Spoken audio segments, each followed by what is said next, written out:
Autodesk's mission is to imagine, design, create a better world. We think that that starts with our company.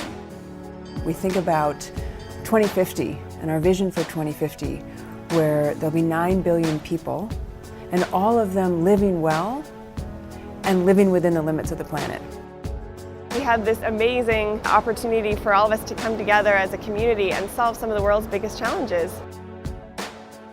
In the grand scheme of things, Autodesk events have a tiny footprint. And so the way we look at it is, how can we green our events so that other events and the millions of events that happen here in Vegas can also be greener? There are various things that we consider when it comes to greening an event like Autodesk University or One Team Conference, or even smaller events. So we think about carbon footprint, we think about waste, we think about the way that we manage and work with our suppliers and vendors, we think about food and beverage, we think about opportunities for collaborations. It's answering our sustainability message, it's answering our budget issues, it's answering so much, and it's the right thing to do. By doing sustainability, internally we're showing our customers that this is actually profitable and it's good for business.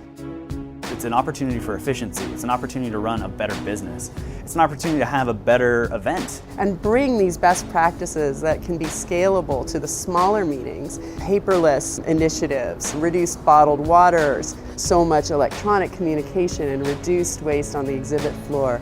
If it can happen here, then what can we take when we go to Chicago, when we go to Seattle, when we go to San Francisco, other big meeting cities? A lot of our sustainability measures or activities or practices are very transparent. People don't see the low VOC paints, they don't see the low VOC carpet. Oftentimes they don't even recognize the energy efficient lighting. They may not know.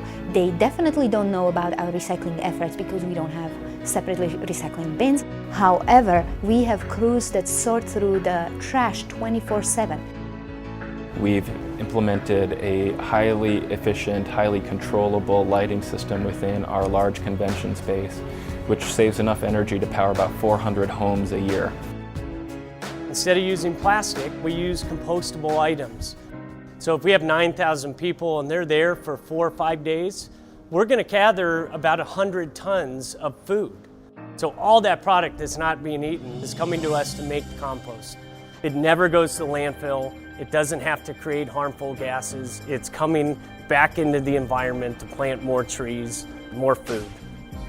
We see roughly about 5,000 tons on an annual basis that just come out of that one property from show traffic, which is pretty tremendous when you think about it. When I look at the amount of material that comes through here on a daily basis and just the waste stream in general, it's mind-blowing how much material there truly is out there that's getting thrown away. You know, it's my job to keep it out of a landfill and to make another product, reuse it, do something with it, because it still has value. When you travel to a meeting, you create on average about 20 pounds of garbage a day per person. At home you do about 4 or 5. We need to reduce our footprint, otherwise it's going to step on the lives of our children and our grandchildren. A significant amount of the event's footprint is through the air travel. And so we've done a lot to expand the virtual presence at these events. 40,000 people are now attending Autodesk University online, so they don't actually have to travel here to learn about, in this case, sustainable design, sustainability, all of these classes.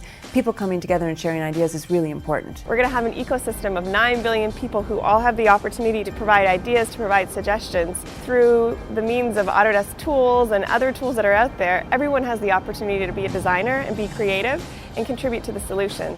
And then the real crux is enabling 9 billion people to live well, but also live within the limits of the planet. So that's what fires us up. It's obviously a bold, big vision, but we think it's possible, and that's where we're aiming.